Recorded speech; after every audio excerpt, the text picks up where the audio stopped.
ओम शांति। 18 अप्रैल 2026 के बाबा के मधुर महावाक्य। बाबा कहते, मीठे बच्चे, तुम बाप द्वारा सम्मुख पढ़ रहे हो। तुम्हें सतयुगी बादशाही का लायक बनने के लिए पावन जरूर बनना है। तुम बाप द्वारा सम्मुख पढ़ रहे हो। तुम्हें सतयुगी बादशाही का लायक बनने के लिए पावन जरूर बनना है। प्रश्न, बाप के किस ऑक्यूपेशन को तुम बच्चे ही जानते हो? बाप के किस ऑक्यूपेशन को तुम बच्चे ही जानते हो? बाप क्या करते हैं, कब आते हैं, कैसे आते हैं, तुम बच्चे ही जानते हो। तुम जानते हो कि हमारा बाप बाप भी है, टीचर भी है और सतगुरु भी है। बाप कलप के संगम युग पर आते, पुरानी दुनिया को नया बनाने, एक आदि सनातन धर्म की स्थापना करने। बाप अभी हम बच्चों को मनुष्य से देवता बनाने के लिए पढ़ा रहे हैं। हम बच्चों के सिवाय और कोई नहीं जानता है। गीत बोले नाच से निराला और कोई नहीं, मेरी बिगड़ी बनाने वाला और कोई नहीं। ओम शांति का अर्थ तो बच्चों को बार बार समझाया है। ओम माना मैं आत्मा हूँ और मेरा ये शरीर है। ओम शांति कहते हैं, शरीर भी कह सकता है कि मेरी ये आत्मा है। जैसे शिव बाबा कहते हैं तुम मेरे हो, बच्चे कहते हैं बाबा आप हमारे हो। वैसे आत्मा भी कहती है मेरा शरीर, शरीर कहेगा मेरी आत्मा। अभी आत्मा जानती है मैं अविनाशी हूँ। आत्मा बिगड़ शरीर कुछ कर न सके, शरीर तो है। कहते हैं मेरी आत्मा को तकलीफ नहीं देना। मेरी आत्मा पाप आत्मा है, वह मेरी आत्मा पुण्य आत्मा है। तुम जानते हो मेरी आत्मा सतयुग में पुण्य आत्मा थी।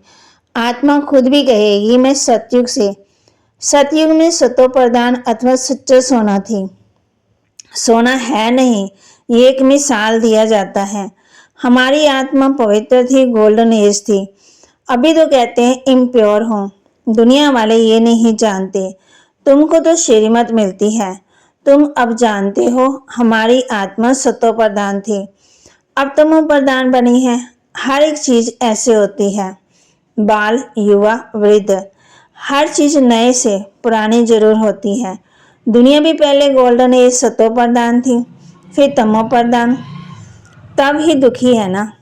सतो प्रधान माना सुधरी हुई, तमो प्रधान माना बिगड़ी हुई। गीत में कहते हैं ना, बिगड़ी को बनाने वाले। पुरानी दुनिया बिगड़ी हुई है क्योंकि रावण राज्य है। अभी सभी पतित हैं, सतयुग में सब पावन थे। बाप कहते हैं वह है ही निर्विकारी दुनिया। अभी कलयुग है आयरन एज। ये सब बातें कोई स्कूल कॉलेज में नहीं पढ़ाई जाती, भगवान द्वारा पढ़ाते हैं और राजयोग सिखाते हैं। तो बाबा कहते मुख्य है गीता। गीता से देवी देवता धर्म स्थापन हुआ। वह सतयुग त्रेता तक चला, अर्थात गीता शास्त्र से आदि सनातन देवी देवता धर्म की स्थापना परम पिता परमात्मा ने की। फिर तो आधा गलप, ना कोई शास्त्र हुआ ना कोई धर्म हुआ, धर्म स्थापक हुआ। बाप ने आकर के ब्राह्मणों को देवता क्षत्रिय बनाया है। गोया बाप 3 धर्म स्थापन करते हैं। यह है लीप धर्म, इनकी आयु थोड़ी रहती है। तो सर्वशास्त्र में श्रोमणी गीता भगवान ने गाई। बाप जन्म मरण के चक्कर में नहीं आते। जन्म है परंतु बाप कहते हैं मैं तुम्हारे तरह जन्म नहीं लेता, मेरी पालना नहीं होती। सचयुग में तो जो भी बच्चे होते हैं ना, वह गर्भ महल में रहते हैं। रावण राज्य में गर्भ जेल में आना पड़ता है, पाप जेल में भोगने जाते हैं। बाप कहते हैं फिर आत्मा कहती है हम पाप नहीं करेंगे, परंतु ये है ही पाप आत्मा की दुनिया। बाहर निकलने से फिर पाप करने लग पड़ते हैं। वहां की वहां रही, यहाँ भी बहुत प्रतिज्ञा करते हैं कि हम पाप नहीं करेंगे, एक दो के ऊपर बुरी दृष्टि नहीं रखेंगे, क्योंकि ये है ही विकार जो आदि मध्य दुख देता है। तो माँ कहती सतयुग में ये विकार नहीं है, तो मनुष्य आदि मध्यांत एक ही जन्म दुख भोगते ही नहीं, क्योंकि राम राज्य है उसकी स्थापना अब बाप फिर से कर रहे हैं। संगम पर ही स्थापना होगी। जो भी धर्म स्थापन करने आते हैं उनको कोई भी पाप नहीं करना है। आधा समय है पुण्य आत्मा, फिर आधा समय बाद पाप आत्मा बनते। तुम सज्जन रेता में पुण्य आत्मा रहते हो, फिर पाप आत्मा बनते। सत्व प्रधान आत्मा जब ऊपर से आती है तो वह सजाएं खा नहीं सकती। क्राइस्ट की आत्मा धर्म स्थापन करने आई, उनको कोई सजा मिल ना सके। कहते हैं क्राइस्ट को क्रॉस पर चढ़ाया, परंतु उनकी आत्मा ने कोई भी कर्म आदि किया ही नहीं है। वह जिसके शरीर में प्रवेश करते उनको दुख होता है, वह सहन करते हैं। जैसे इसमें बाबा आते हैं, वह है ही सत्व प्रधान। कोई भी दुख तकलीफ इनकी आत्मा को होता है, शिव बाबा को नहीं होता। वह तो सदा सुख शांति में रहते, एवर सत्व प्रधान है, परंतु आते हैं इस पुराने शरीर में ना। वैसे क्राइस्ट की आत्मा ने जिसमें प्रवेश किया उस शरीर को दुख हो सकता है। क्राइस्ट की आत्मा दुख नहीं भोग सकती क्योंकि सत्व रजो तमो में आती है। नई नई आत्माएं आती भी है ना, उनको पहले जरूर सुख भोगना पड़े, दुख भोग ही नहीं सकती है। ला ही नहीं कहता इसमें बाबा बैठे हैं, कोई भी तकलीफ इनको मना दादा को होती है, ना कि शिव बाबा को। परंतु ये बातें तुम जानते हो और कोई को पता ही नहीं है। ये सब राज अभी बाप बैठ समझाते हैं। इस सहज राजयोग से स्थापना हुई थी, फिर भक्ति मार्ग में यही बातें गाई जाती है। इस संगम पर जो कुछ होता है वह गाया जाता है। भक्ति मार्ग शुरू होता है तो फिर शिव बाबा की पूजा होती। पहले पहले भक्ति कौन करता? वही लक्ष्मी नारायण। जब राज्य करते थे तो पूज्य थे, फिर वान मार्ग में आ जाते तो फिर पूज्य से पुजारी बन जाते। बात समझाते तुम बच्चों को पहले पहले बुद्धि में आना चाहिए कि निराकार परम पिता परमात्मा इस द्वारा हमको पढ़ाते हैं। ऐसी और कोई जगह से सारे वर्ल्ड में हो न सके जहां ऐसे समझाते हो। बाप ही आकर के भारत को फिर से स्वर्ग का वर्षा देते हैं। तो मूर्ति के नीचे लिखा हुआ है, ब्रह्मा द्वारा स्थापना और विष्णु द्वारा पालना और शंकर द्वारा विनाश। शिवा, अगर तुम बच्चों को स्वर्ग की बादशाही का वर्षा दे रहे हैं, लायक बना रहे हैं, प्योर बना रहे हैं, तुम जानते हो बाबा हमको लायक बना रहे हैं। हम पति थे, पावन बन जाएंगे, ये शरीर भी नहीं रहेगा। रावण द्वारा हम पतित बने, फिर परम पिता परमात्मा पावन बनाए, पावन दुनिया का मालिक बनाते। वही ज्ञान का सागर पतित पावन, ये निराकार शिव बाबा हमको पढ़ा रहे हैं। सब तो इकट्ठा नहीं पढ़ सकते। धारणा के लिए मुख्य सार, बाप से जो पवित्र बनने की प्रतिज्ञा की है उस पर पक्का रहना है। काम क्रोध आदि भूतों पर विजय अवश्य प्राप्त करनी है। बाप से जो पवित्र बनने की प्रतिज्ञा की है उस पर पक्का रहना है। काम क्रोध आदि भूतों पर विजय अवश्य प्राप्त करनी है।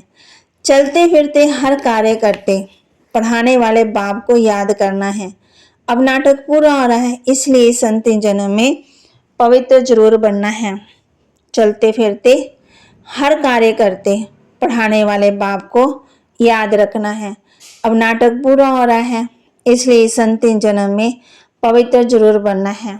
वरदान, सर्व खजानों से भरपूर बनो, अपने चेहरे द्वारा सेवा करने वाले सच्चे सेवाधारी भव। सर्व खजानों से भरपूर बनो, अपने चेहरे द्वारा सेवा करने वाले सच्चे सेवाधारी भव। जो बच्चे सर्व खजानों से सदा संपन्न व भरपूर रहते हैं, उनके नैनों व मस्तक द्वारा ईश्वरीय नशा दिखाई देता है। उनका चेहरा ही सेवा करता है। जिसके पास जास्ती अथवा कम जमा होता है तो वह उनके चेहरे से दिखाई देता है।